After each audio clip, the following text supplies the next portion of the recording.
En direct du gym le plus froid sur la rive nord. Ouais. C'est pas pire, là, on est bien. Oui, de North. Oui, de North, ouais, c'est ça.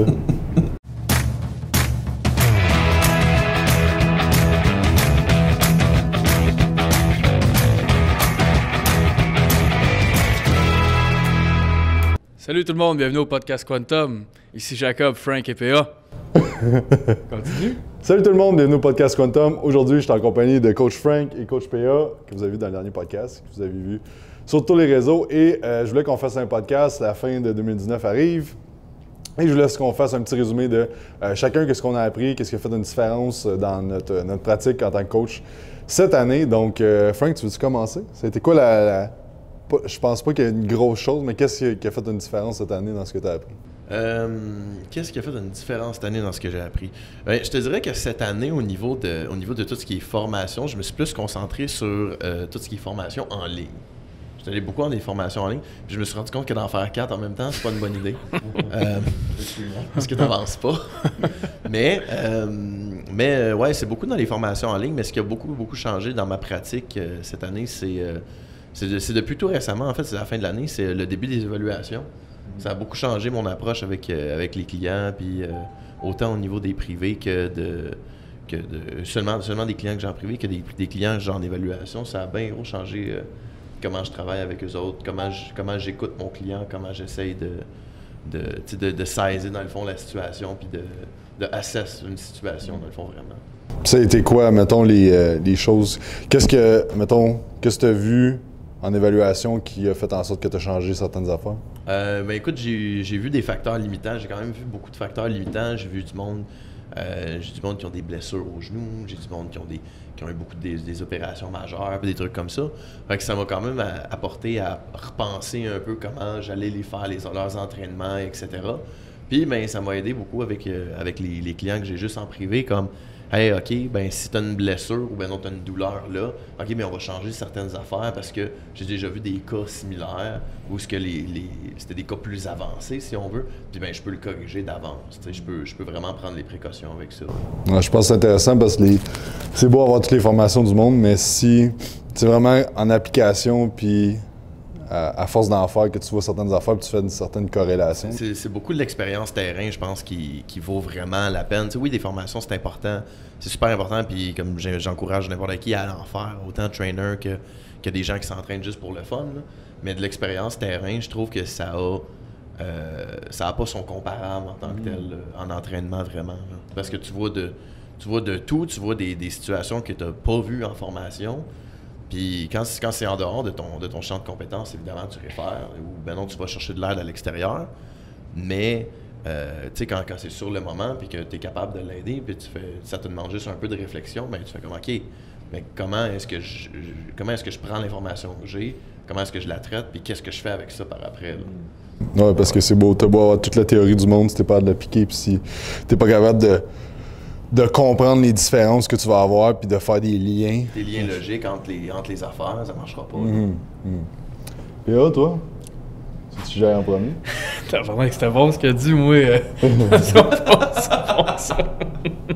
Fait que pour ma part, ma venue chez Quantum Training à travailler avec vous autres, ça m'a apporté beaucoup au niveau de tout ce qui est adaptation des exercices aux clients. Donc, adapter selon chaque client, les leviers qu'ils ont, les restrictions qu'il y a, donc adapter les exercices pour eux autres, j'ai appris beaucoup avec vous, à travailler avec vous. Puis tout ce qui est courbe de force, bas de résistance aussi, j'ai appris beaucoup là-dedans cette année avec vous. Puis mettons, tu dis d'adapter les clients, ça a été quoi les grosses choses que tu as vues? OK.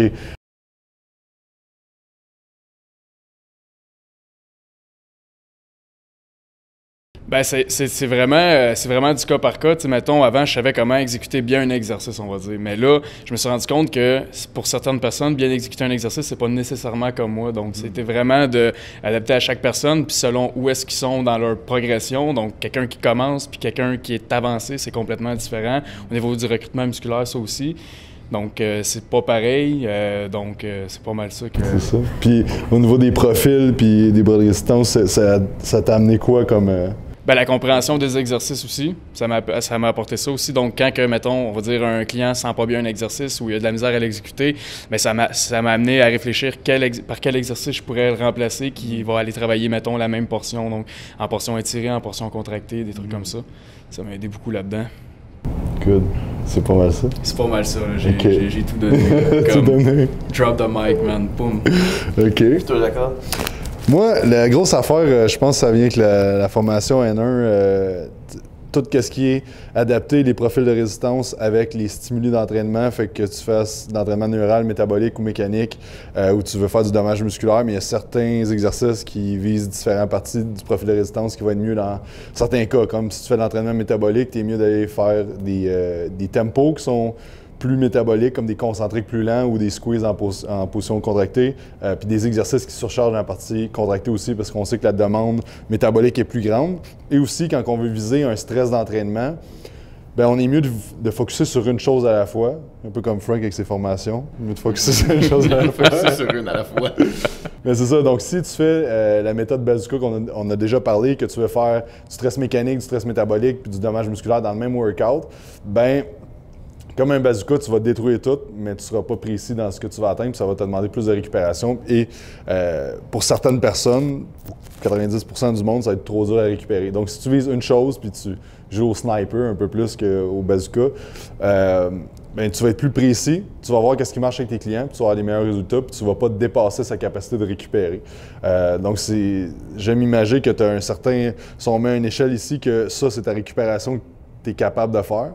Et ça, c'est ton stress de la vie quotidienne. Puis après ça, tu rajoutes le stress de la job, le stress, paquet de stress que tu peux avoir. Puis après ça, tu rajoutes un stress d'entraînement. Puis là, si tu vas rajouter un autre stress d'entraînement, mais ça se peut que tu dépasses ta capacité de récupérer. Puis encore là, ta capacité de récupérer, mais si tu dors plus, ça va monter. Si tu es plus stressé, ça va diminuer. Donc, c'est toujours de voir ton client, sa capacité à récupérer. Et souvent, de mettre des stress un par-dessus l'autre.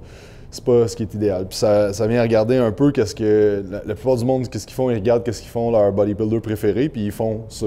Mais les bodybuilders pro, la capacité de récupération est through the roof, puis leur stress d'entraînement peut être aussi très haut. Fait que ce qui arrive, c'est que quand tu travailles avec quelqu'un qui a une job 40-50 heures semaine, qui a des enfants qui veut gagner de la masse musculaire, c'est sûr que ça ne marchera pas cette approche-là. Donc, c'est ça. Donc, si tu travailles du stress métabolique, de faire que ton workout va être en ligne avec ça. Fait que le choix des exercices va être en ligne avec ça, le choix des suppléments que tu vas utiliser, le choix de la nutrition aussi. Donc, on sait que des entraînements métaboliques, ça va utiliser plus le glucose comme énergie. Donc, d'aller à un low carb quand tu fais un entraînement métabolique, c'est une des pires choses que tu peux faire parce que ça va juste augmenter le stress oxydatif, l'inflammation, puis ça va monter le cortisol. Donc, encore là, tantôt on disait la capacité de récupération puis les stress, bien si tu fais un low carb pendant une phase métabolique, bien tu rajoutes un autre stress.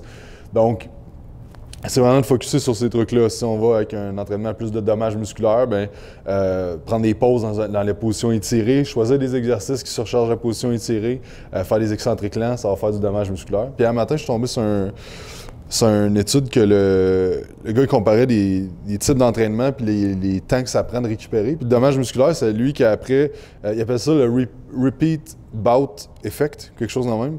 Puis dans le fond, c'est à quel point tu es capable de répéter une même chose puis que tu vas continuer à progresser. Puis le dommage musculaire, après 2 semaines, tu avais une grosse régression.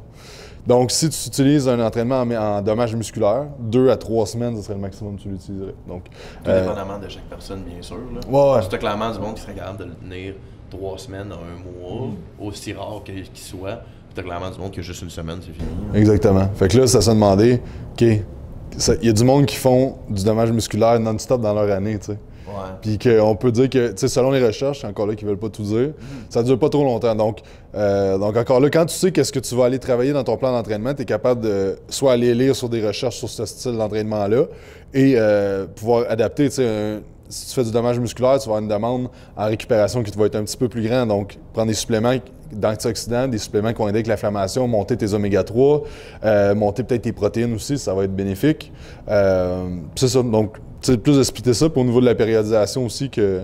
Dommage musculaire, tu augmentes un peu plus les protéines, puis tu peux te permettre de baisser un peu plus les carbs, là, vu que le workout lui-même est axé sur vraiment comme du dommage musculaire en tant que tel. Il n'est pas sur du métabolique, pas sur du gros volume, rien.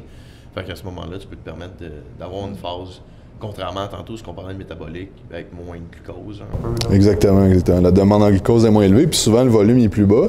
Et ta fréquence aussi d'entraînement, tu sais, plus tu vas vers. C'est comme si tu as comme un spectrum, que d'un côté tu as le dommage musculaire, puis de l'autre côté tu as le métabolique. Métabolique, tu peux le faire plus souvent. Ouais. Fait que tu peux faire.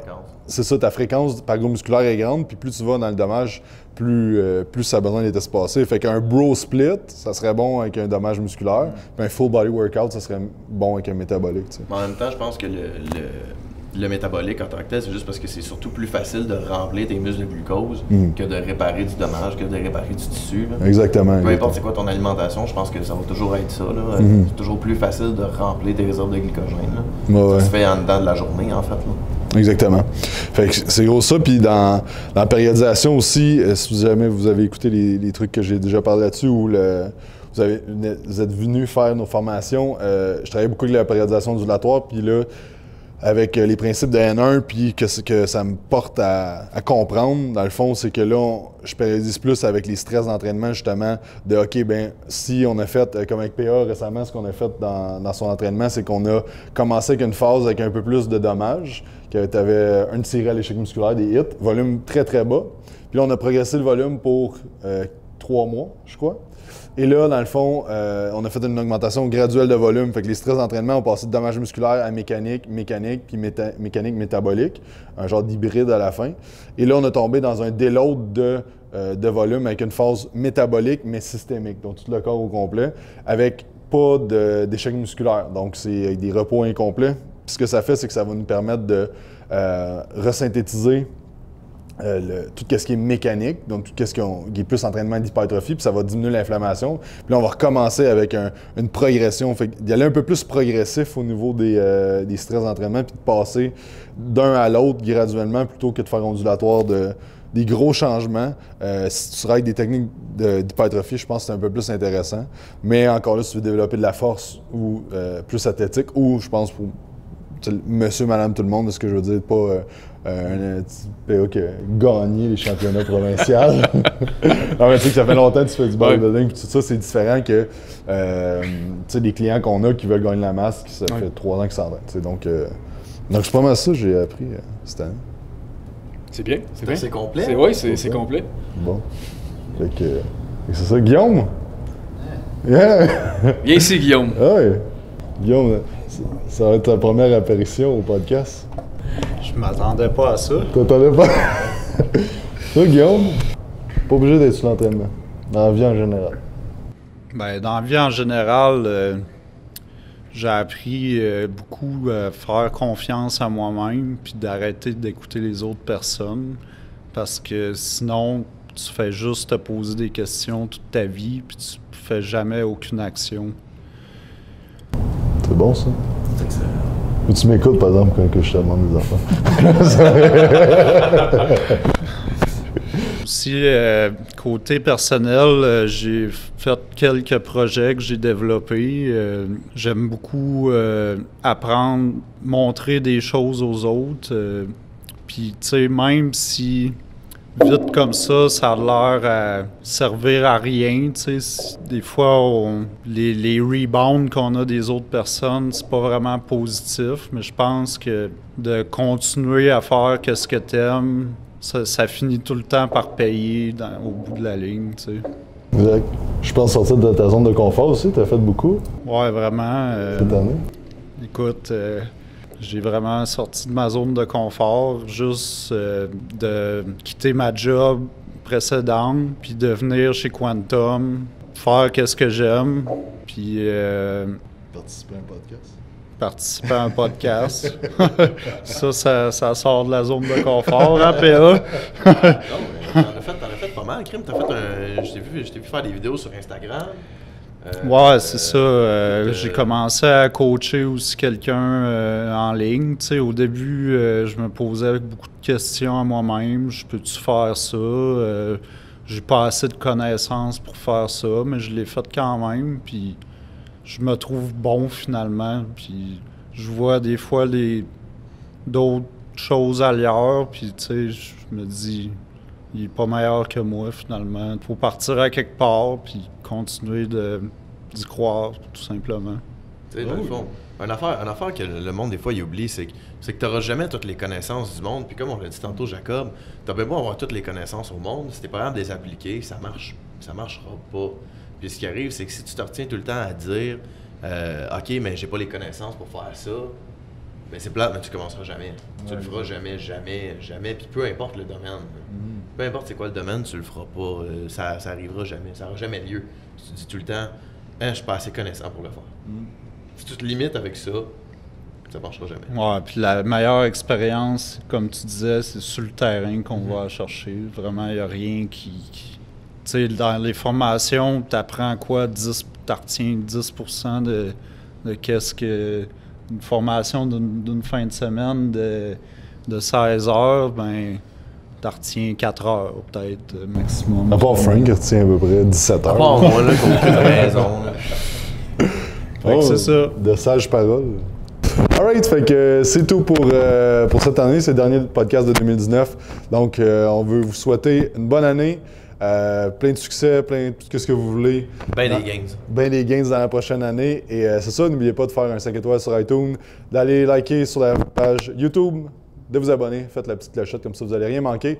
Et c'est ça, fait qu'on se dit à la prochaine et merci. T'es tellement meilleur que nous autres pour faire des outros, là. C'est tellement mieux que nous, là. Ça fait juste 5 que je fais. Donc, merci à tous d'avoir écouté. J'espère que vous avez apprécié. Si vous aimez ça, les podcasts, n'oubliez pas de laisser un petit review sur iTunes, un petit 5 étoiles. Ça nous ferait grandement plaisir. Si jamais vous avez quelqu'un que vous voulez avoir sur le podcast, vous pouvez nous écrire sur Instagram, Facebook, Quantum Training. Il y a aussi notre chaîne YouTube que vous pouvez aller voir, Quantum Training.